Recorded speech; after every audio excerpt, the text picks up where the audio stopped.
جنگ ہے؟ روحانی فوجوں کے ساتھ جنگ ہے. تو آپ خون اور گوشت سے نہیں لڑ سکتے, تو آپ روحانی جنگ لڑنے کے لیے آپ کو کسی کی تو ضرورت ہے نا, تو وہ یہ خدا کے فرشتے کرتے ہیں آپ کے ساتھ مل کر. ٹھیک ہے, آگے ہم ان کی پوری ڈیٹیل پڑھیں گے کہ فرشتوں کے رینکس ہیں اور ان کے آگے بارے میں. ٹھیک ہے, اب ہم یسوع کے وقت میں دیکھیں. یسوع جب پیدا ہوا تو کلام میں کیا لکھا ہے؟ ایک فرشتہ ہی مجوسیوں کو لے کے آ رہا ہے نا. یسوع کے پیدا ہونے سے پہلے اس کو اناؤنس کون کر رہا ہے؟ فرشتہ کر رہا ہے مریم کے پاس آ کے. جو مجوسیوں کو کون لے کے آ رہا ہے؟ فرشتہ لے کے آ رہا ہے. اس کے بعد جب یسوع بڑا ہوا 2 سال کا, تو وہاں پہ کیا لکھا ہے کہ فرشتہ نے یوسف کو خواب میں دکھائی دے کر کہا کہ اپنا بیٹا اٹھا اور کہا مصر میں بھاگ جا. تو کہا وہ کون کام کر رہا تھا؟ فرشتہ کام کر رہا تھا. ٹھیک ہے, اور یسوع کی منسٹری میں ہم بہت جگہ پہ دیکھتے ہیں کہ وہ فرشتے جو تھے وہ یسوع کے ساتھ ساتھ چلتے تھے اور وہ یسوع کے کاموں کو کرتے تھے. ٹھیک ہے, اب اس کے بعد ہم دیکھتے ہیں کہ یسوع نے جب 40 دن کا روزہ رکھا تھا, 40 دن اور رات یسوع روزہ پہ تھا, تو وہاں پہ کہتے ہیں کہ جب ابلیس سے آزمایا گیا, آزمانے کے بعد کلام میں لکھا ہے کہ فرشتے اس کے لیے کھانا لے کر آئے. تو یہ دیکھ لے کہ فرشتے آپ کے لیے کھانا بھی لاتے ہیں. ٹھیک ہے, وہاں پہ خدمت میں یہ ہے, کہہ لے کہ آپ کو صبر دینا, آپ کو تحمل دینا. اب صبر کی بھی مثال ہے. جب یسوع پکڑوایا جانے کو تھا, یسوع نے وہاں پہ دعا کر رہا تھا گتسمنی باغ میں, تو کہتے ہیں کہ یسوع اتنا پریشان تھا کہ اس کا جو پسینہ ہے وہ خون بن کر بہنا شروع ہو گیا تھا. تو کہتے ہیں کہ وہاں فرشتہ تھا جو اسے تقویت دے رہا تھا, اسی لیے وہ ساری رات دعا کرتا رہا. ٹھیک ہے, مطلب فرشتے آپ کو تقویت, صبر بھی دیتے ہیں. ٹھیک ہے, آگے ہم چلتے ہیں. آگے ہم اگر دیکھیں اس کے بارے میں, متی 26 باب اس کی 53 سے 54 آیت, وہاں پر لکھا ہوا ہے یسوع کے بارے میں. اس نے کہا, یسوع نے کہا کیا آپ نہیں جانتے کہ میں اپنے آسمانی باپ سے فرشتوں کو بھیجنے کا کہہ سکتا ہوں جو مجھے نجات دلائیں گے. اس کا مطلب ہے فرشتے کیا کرتے ہیں؟ رہائی, آپ کی رہائی کا بھی کام کرتے ہیں. اور فوراً ہی وہ فرشتوں کے 12 تمن بھیج کر مجھے جواب دے گا. وہ آئیں گے اور میری خدمت کریں گے. اب یہاں پہ یسوع کس کے بارے میں کہہ رہا ہے کہ میں باپ سے کہوں گا, وہ اپنے فرشتے بھیج دیں گے اور فرشتے آ کر کیا کریں گے؟ خدا کے کام کو مطلب مجھے ڈیلیور کریں گے, رہائی دیں گے. ٹھیک ہے, اس کے بعد اب یسوع جب مر گیا, قبر میں اتارا گیا, تو کیا کہتے ہیں کہ قبر کا پتھر کس نے ہٹایا تھا؟ فرشتوں نے ہٹایا تھا. ٹھیک ہے, اب جب ایک عورت آئی یسوع کی قبر پر, وہ رونا چلانا شروع ہو گئی, وہ یسوع کی لاش کو ڈھونڈنا شروع ہو گئی. تو وہاں پہ فرشتے نے ظاہر ہو کر کہا نا, کیا ڈھونڈتی ہے؟ تو اس کا مطلب ہے فرشتوں کے کام ہے, ڈیفرنٹ کام ہے. یہ ایک ہی فرشتہ سارے کام نہیں کر رہا, یہ ڈیفرنٹ فرشتوں کے ڈیفرنٹ کام ہے, اور وہ سارے کام جو ہے وہ منسٹری کی شو کرتی ہے کہ اس فرشتے کا یہ کام ہے, اس فرشتے کا یہ کام ہے. ٹھیک ہے, اس کے بعد اگر ہم پترس کو دیکھیں اعمال کی کتاب میں, تو وہاں میں پترس کے بارے میں یہ لکھا ہے کہ جب وہ قید خانہ میں تھا تو سارا چرچ مل کر کیا کر رہا تھا؟ دعا کر رہا تھا کہ خداوند تو پترس کو چھڑا. اور خدا نے وہاں پہ کیا کیا تھا؟ اپنا فرشتہ بھیجا.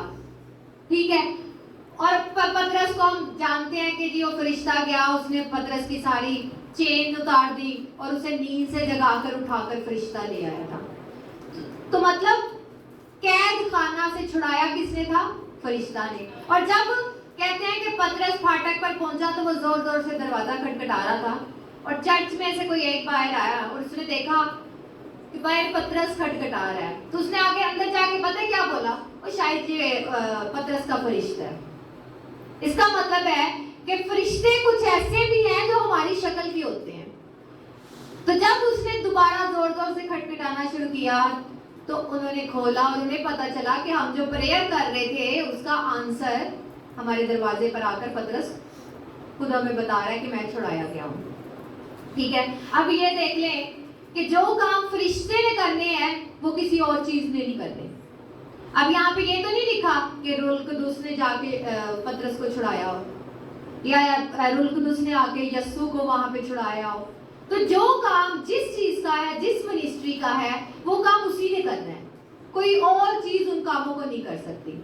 ٹھیک ہے. اگر اس میں ہم دیکھیں کہ پاک روح ہماری زندگی میں ٹھیک ہے آتا ہے, کام کرتا ہے, پاک روح ہمارے اندر رہ کر کام کرتا ہے, اور جو فرشتے ہیں وہ باہر رہ کر ہمارے کام کرتے ہیں. مطلب باہر ہمارا ڈیفینس, باہر کی چیزوں کا کنٹرول, تو وہ سارے جو ہیں وہ باہر رہ کر فرشتے کرتے ہیں. اب دیکھا جائے, کہتے ہیں جی پاک روح سب کچھ ہے, کلام میں تو نہیں لکھا پاک روح سب کچھ ہے. وہ بھی کیا ہے؟ ٹرینٹی ہے, خدا باپ, بیٹا اور روح. حالانکہ یسوع کا کہتے ہیں کہ یسوع سب کچھ ہے, ہر چیز اسی کے وسیلہ سے وجود آئی ہے. ٹھیک ہے. اب فرشتے جو ہیں وہ ہماری زندگیوں کے لیے ضروری اس لیے بھی ہیں کیونکہ لائف میں ہم کچھ ایسے فیصلے لیتے ہیں, اگر ہمارے پاس اپنی بدھی سے ہم کام کرنا چاہیں, اپنے دماغ سے, تو وہ ہم اچھے سے نہیں فیصلے کر سکتے. لیکن بعض اوقات فرشتے ہمیں اس کام میں لیڈ کر رہے ہوتے ہیں. ٹھیک ہے. اب یسوع جب جی اٹھا تو وہاں پہ فرشتے موجود تھے, اور جب آسمان پہ اٹھایا جا رہا ہے تو وہاں پہ بھی کیا ہے؟ 2 فرشتے کہتے ہیں آئے تھے. وہ کیا؟ یسوع اٹھایا جا رہا ہے, رسولوں کے پاس 2 فرشتے کھڑے ہیں, وہ کہہ رہے ہیں کہ جیسے تم اسے آسمان پر جاتے ہوئے دیکھتے ہو ایسے ہی تم اس کو آتے ہوئے دیکھو گے. ٹھیک ہے. اب اگر ہم اور دیکھیں اس کے بارے میں, اب شاگرد ان کو دیکھ رہے تھے. اب وہاں پہ یہ تو نہیں لکھا کہ وہ فرشتہ آ گیا اور وہ جو سارے رسول تھے وہ ایسے کانپنا شروع ہو گئے, نہیں نہ لکھا. اب جیسے پطرس کا فرشتہ, وہ کہہ رہے تھے کہ پطرس کا فرشتہ آیا ہے, تو وہاں پہ وہ تھرتھرانا تو نہیں شروع ہو گئی ہوئی یہاں پہ فرشتہ کھڑا ہے. تو فرشتے موجود ہوتے ہیں. بعض اوقات ہوتا ہے ایک لیول آف رینک ہوتے ہیں, اس رینک کے اکارڈنگ آپ کی باڈی مینیفیسٹ کر رہی ہوتی ہے. ٹھیک ہے. اب اس کے بارے میں آپ کو بتاتی ہوں کہ فرشتوں کی اپنی منسٹری ہے جو ابھی تک ہم نے بتایا, کیونکہ خدا جو ہے وہ ابدیت میں ہے. اس نے فرشتے کس لیے بنائے تھے؟ اپنے کاموں کو کرنے کے لیے. اور آسمان خدا کا تخت ہے اور زمین پاؤں کی چوکی. اس کا مطلب ہے جو تخت ہے وہاں سے خدا آپریٹ کرتا ہے, کام کرتا ہے, وہاں سے خدا فنکشن کرتا ہے. ٹھیک ہے. اب ہم فرشتوں کے جو رینک وائز ہے نا, ہم ان کی ڈیٹیل کو دیکھیں گے. جو فرسٹ رینک کے اینجل ہیں, اب جیسے کہتے ہیں نا ایسا اب تو بڑا بیٹا ہے, چھوٹا ہے اینجل. ٹھیک ہے. اسی طرح سے رینک ہے فرشتوں کے. وہ رینک میں جو سب سے فرسٹ نمبر پہ ہے وہ کون ہے؟ سرافیم. یسایہ کی کتاب اس کا 6 باب اس کی 1 سے 3 آیت میں لکھا ہوا ہے, جس سال میں عزریہ بادشاہ نے وفات پائی میں نے خداوند کو ایک بڑی بلندی پر اونچے تخت پر دیکھا, اور اس کے لباس کے تابن سے ہیکل معمور ہو گئی. اس کے آس پاس سرافیم کھڑے تھے جن میں سے ہر ایک کے 6 بازو تھے, اور ہر ایک 2 سے اپنا منہ ڈھانپے تھا اور 2 سے پاؤں, 2 سے اڑتا تھا, اور ایک نے دوسرے کو پکارا اور کہا قدوس قدوس قدوس رب الافواج ہے. تو یہاں پہ اس حوالہ میں ہمیں ایک رینک کا پتہ چل رہا ہے جس سرافیم. سرافیم جو ہے وہ فرسٹ رینک پہ, نمبر 1 پہ فرشتے ہیں. کہہ لیں کہ فرشتوں کے رینک اس طرح لے لیں کہ خدا کی حضوری سے جیسے دور دور, مطلب جو پہلا جو خدا کی حضوری میں کھڑے رہتے ہیں وہ کون ہے؟ سرافیم. ٹھیک ہے. ان کو کہتے ہیں جی آگ والے فرشتے, یعنی کہ فائری اینجل اور فائری سرپنٹ یعنی کہ سانپ, ان کو بولا جاتا ہے. اور یہ کیا کرتے رہتے ہیں؟ خدا کی عبادت اور خدا کی تمجید کرتے رہتے ہیں. جیسے کہ ہم نے ابھی دیکھا ہے نا, وہ پکارتے رہتے ہیں قدوس قدوس قدوس. تو اس کے بعد جی یہاں پہ ابھی ہم نے کیا پڑھا ہے جی, ان کے 6 کیا ہے؟ پر ہے. یہ 6 پروں والے فرشتے ہیں, فرسٹ رینک والے. ان کے 2 پر جو ہوتے ہیں وہ کیا کرتے ہیں؟ اپنے منہ کو ڈھانپتے ہیں اس طرح سے.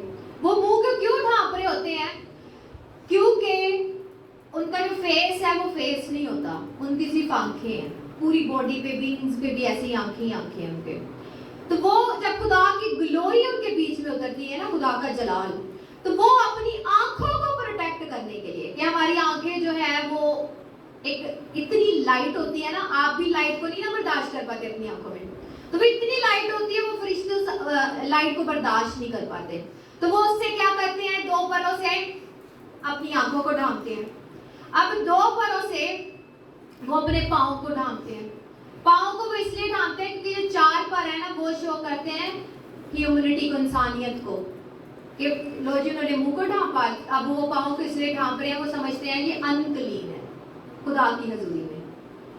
انکلین مطلب کہ خدا کی حضوری میں صاف نہیں ہے, پاک نہیں ہے, تو وہ اس طرح سے ان 2 کو رکھ لیتے ہیں. اس کے بعد 2 پر جو ہوتے ہیں وہ اپنا بیلنس بنانے کے لیے, اڑنے کے لیے, کیونکہ جب وہ خدا کی ورشپ کر رہے ہوتے ہیں اس جگہ پر خدا کی ایسی قدرت چھائی ہوتی ہے کہ وہ جب قدرت ان کے بدنوں کو ٹچ کرتی ہے تو وہ ہٹ ہونے کے وجہ سے وہ پیچھے کی طرف اڑتے ہیں, مطلب پیچھے کی طرف گرتے ہیں, تو وہ اپنے آپ کو بچانے کے لیے ان 2 پروں سے اڑتے ہیں اور اپنے آپ کو بچاتے ہیں. ٹھیک ہے, اب اس کے بعد ہم دیکھتے ہیں کہ سرافیم جو ہے وہ کہہ لیں کیسے ہے, جیسے یہ خدا کا تخت لگا ہوا ہے, یہاں خدا ہے, اور سرافیم یہ نہیں کہ اس کے سامنے, اس کے چوگرد ایسے دائرہ میں, خدا کے تخت کے دائرہ میں اس کے چوگرد کھڑے رہ کر اس کو جلال دیتے رہتے ہیں.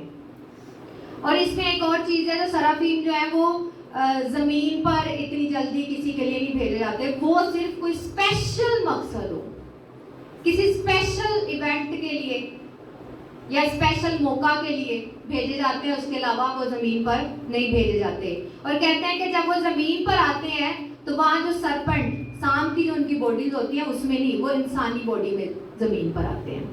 ٹھیک ہے, اب اس کے بعد دوسرا رینک کس کا ہے, سرافیم, کروبیم کا, انگلش میں اسے بولتے ہیں چیروبیم. ٹھیک ہے, اب اس میں کیا ہے جی, یہ اس کی سب سے بڑی ایگزامپل جو ہمیں کلام میں ملتی ہے نا, وہ ہمیں ملتی ہے لوسیفر کی. لوسیفر کا نام سب کو پتا ہے, لوسیفر کون ہے, شیطان. ٹھیک ہے, اب اس لوسیفر جو ہے وہ اپنے آسمان پر گرائے جانے سے پہلے کیا تھا, چیروبیم تھا, کروبیم تھا. ٹھیک ہے, اب اس کو ہم کیا کہتے ہیں, پہلے رینک پہ سرافیم ہے, یہ دوسرے رینک والا فرشتہ ہے. اب دوسرے رینک پہ اس کے کتنے پر ہیں, اس کے 6 تھے, اس کے کتنے ہوتے ہیں, 4. اب اس کے 4 اس طرح سے, اس کے 4 ہی پر ہوتے ہیں, اس کے 4 ہی منہ ہوتے ہیں, مطلب فیس. ٹھیک ہے, اب اس کا جی پہلا فیس جو ہوتا ہے نا وہ ہوتا ہے شیر کا, رائٹ ہینڈ, شیر کا. اور آپ دیکھیں گے کہ اگر اس کا فیس شیر کا ہے نا تو اس کی باڈی پہ ایک اور ایلیمنٹ سیم اسی جانور کا ہوگا. ٹھیک ہے, اب اس کا فیس یہاں شیر کا ہے تو اس کی جو پونچھ ہوگی نا وہ بھی شیر جیسی ہے. ٹھیک ہے, اس کے بعد دوسرا جو لیفٹ سائڈ پہ ہے وہ ہے سانڈ, سانڈ. ٹھیک ہے, اب سانڈ سے آپ اس کے پاؤں لے لیں, کہ اس کے جو پاؤں ہیں نا, جیسے ہم دیکھتے ہیں بھینسوں کے پاؤں کٹے ہوئے بیچ میں سے ہوتے ہیں. ٹھیک ہے, تو سانڈ, تو اس کے پاؤں جو ہے وہ ویسے کٹے ہوئے اس کی طرح ہوتے ہیں. اس کے بعد اس کا بیچ والا جو ہے نا وہ کہتے ہیں کہ فرشتہ کا چہرہ ہے, وہ انسانی چہرہ ہے. اب انسانی چہرہ کے ساتھ اس کے جسم میں کیا ہے, ہاتھ, اس کے جو ہاتھ ہیں وہ انسانوں جیسے ہیں. اب اس کے ساتھ چوتھا پر, مطلب چوتھا جو عقاب کا چہرہ ہے, وہ چہرہ عقاب کے جو فیس ہے, فیس کے اوپر عقاب کا چہرہ ہے. اب اس عقاب کے چہرے کے ساتھ اس کے کیا ہے, سیم چیز عقاب کی کہاں ملے گی, اس کے پر. جیسے عقاب کے سیم پر ہوتے ہیں, اس فرشتہ کے سیم عقابوں جیسے پر ہوتے ہیں. ٹھیک ہے, اور کہتے ہیں جی یہ بڑے طاقتور اور شاندار فرشتے ہوتے ہیں. کیوں, کیونکہ انہیں کیا ملا ہوا ہے, خدا کا تخت. وہ خدا کے تخت کو ایک جگہ سے دوسری جگہ لے کے جاتے ہیں, وہ خدا کے تخت کو کیری کرتے ہیں. کیری کرنا مطلب ایک جگہ سے دوسری جگہ لے جانا. اور خدا نے, میں نے جب بتایا کہ آدم اور حوا نے گناہ کیا تھا, تو خدا نے باغ عدن کے دروازہ پر کون سا فرشتہ تعینات کیا تھا, یہ کروبیم. کیوں, کیونکہ خدا نے وہاں پر کس کو پروٹیکٹ کرنا تھا, حیات کے درخت کو. اور حیات کے درخت کو کس سے پروٹیکٹ کرنا تھا, لوسیفر سے. کیوں, کیونکہ لوسیفر ہی وہاں پہ انٹر ہو سکا تھا. اب لوسیفر دوبارہ انٹر نہ ہو تو خدا نے اس کے سیم رینک کا, اس کے مقابلے کا فرشتہ اس جگہ پر کھڑا